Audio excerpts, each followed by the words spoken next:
حضرت ابو قمشہ انماری سے روایت ہے، وہ فرماتے ہیں میں نے آقا علیہ الصلوۃ والسلام کو سنا، آپ فرما رہے تھے کہ 3 چیزیں ہیں میں ان پر قسم کھا کے تمہیں بیان کر رہا ہوں۔ حضور نے قسم کھائی،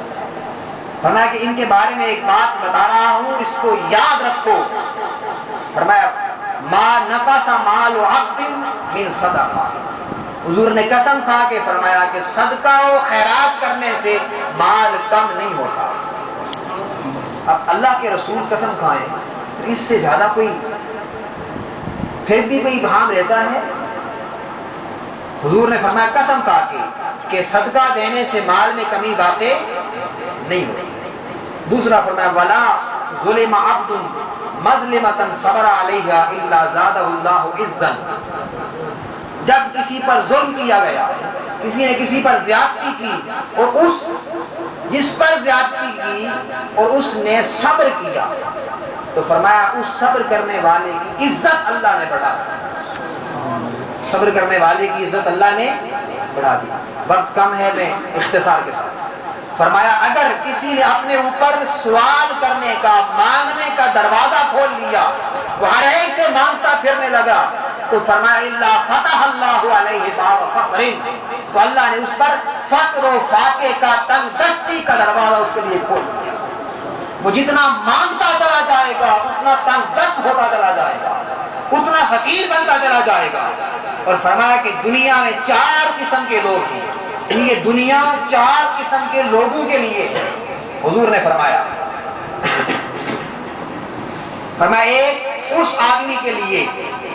جس کو اللہ نے مال بھی دیا اور علم بھی دیا، بڑی قابل توجہ حدیث ہے۔ ایک وہ شخص جس کو اللہ نے مال بھی دیا اور علم بھی دیا، فَهُوَ يَتَّقِي رَبَّهُ، اور وہ اللہ سے ڈرتا ہے، اللہ سے ڈرتا ہے، اس مال کے بارے میں اللہ سے ڈرتا ہے، اس کے ذریعے صلہ رحمی کرتا ہے، اپنے رشتہ داروں کے ساتھ تعلقات جوڑتا ہے، اور جو اللہ نے اس میں اس کا حق رکھا ہے اس حق کو پہچانتا ہے۔ فرمایا فَهَذَا بِأَفْضَلِ الْمَنَازِلِ، تو یہ سب سے افضل درجے میں ہے، مال بھی ہے اور علم بھی ہے، اور وہ اس علم کے مطابق اس مال کے حوالے سے اللہ سے ڈرتا ہے، صلہ رحمی کرتا ہے، اس کا حق پہچانتا ہے، یعنی صدقہ و خیرات کرتا ہے، اس میں سے زکات نکالتا ہے، غریبوں کا خیال رکھتا ہے، مسکینوں کا خیال رکھتا ہے، بیوی بچوں کے حوالے سے حقوق پورے کرتا ہے، رشتہ داروں کے حقوق پورے کرتا ہے،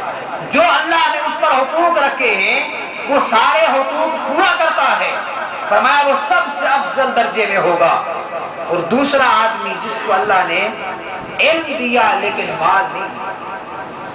عالم ہے مگر غریب ہے، علم ہے مگر مال نہیں ہے، فَهُوَ صَادِقُ النِّيَّةِ، مگر نیت بڑی سچی ہے۔ علم ہے، مال اس کے پاس نہیں ہے مگر نیت کا سچا آدمی ہے۔ وہ کہتا ہے باری تعالیٰ اگر تم مجھے مال دے دے تو میں جس طرح وہ جس کو مال دیا تھا، اس طرح جس طرح اس نے مال خرچ کیا، جس طرح اس نے عمل کیا، میں اپنا مال اسی طرح خرچ کروں گا۔ مال نہیں تھا مگر تمنا تھی، کاش مجھے دولت مل جائے، مجھے اگر پیسہ مل جائے تو میں تیرے حقوق ادا کروں گا، صلہ رحمی کروں گا، غریبوں پہ لٹاؤں گا، مگر نیت سچی تھی۔ اللہ پاک نے فرمایا وہ اس کو اسی طرح اجر دیا جائے گا جس طرح پہلے کو اجر دیا گیا، اجر میں دونوں برابر ہیں، کہ وہ نیت کی وجہ سے اس تک پہنچ گیا۔ 2 طرح کے لوگ ہو گئے۔ تیسرا، آقا علیہ الصلوۃ والسلام نے فرمایا کہ وہ شخص جس کو اللہ نے مال دیا مگر علم نہیں دیا، مال دیا مگر علم نہیں دیا، اور فرمایا کہ وہ علم کے بغیر اس مال کو ضائع کر رہا ہے۔ ظاہر علم ہوتا تو اسے پتہ ہوتا خرچ کہاں کرنا ہے، کمانا کیسے ہے، خرچ کہاں کرنا ہے۔ سو علم نہیں ہے، لہٰذا وہ اپنے مال کو ضائع کر رہا ہے، نہ اس میں اللہ کا حق پہچانتا ہے، نہ اپنے رشتہ داروں کا حق پہچانتا ہے، اور نہ جہاں جہاں اللہ نے اسے خرچ کرنے کا حکم دیا ہے نہ وہاں خرچ کرتا ہے، بلکہ عیاشی پہ خرچ کر رہا ہے، شہوات نفسانی کے حصول کے لیے خرچ کر رہا ہے،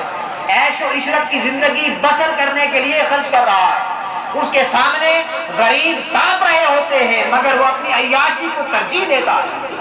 لہذا فرمایا فَهُوَ أَخْبَثِ الْمَنَازِلِ، وہ سب سے بدترین درجے میں ہوگا۔ وَعَبْدٌ لَمْ يَرْزُقْهُ مَالًا وَعِلْمًا، اور چوتھا آدمی وہ جس کو اللہ نے نہ مال دیا ہے نہ علم دیا ہے، مال بھی نہیں ہے اور علم بھی نہیں ہے، دونوں چیزیں نہیں ہیں، مگر وہ کہتا ہے کہ اگر مجھے مال مل جائے تو میں اسی کی طرح مال خرچ کروں گا،